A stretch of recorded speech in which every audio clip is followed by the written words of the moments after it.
Cette semaine, les champions du monde ont testé leur nouvelle voiture pour la saison 2025 de Formule 1 et il y a des choses à dire.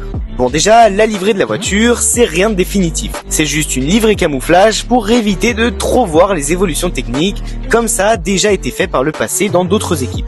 Mais nous, on va quand même essayer d'analyser tout ça.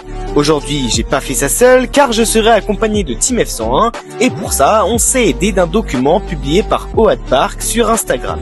Salut à tous, on peut voir sur ce document que la voiture a été pas mal retravaillée aérodynamiquement depuis l'an dernier, surtout sur les côtés de la monoplace, avec par exemple l'entrée d'air au niveau des pontons qui a changé de forme et qui a pris une forme de P, tandis que les pontons ont eux été retravaillés et sont devenus plus profilés. Certaines sorties d'air ont elles été déplacées ou mieux intégrées à la carrosserie, et on peut aussi noter l'apparition d'ailettes au niveau des rétroviseurs et le fond plat qui a lui aussi été retravaillé.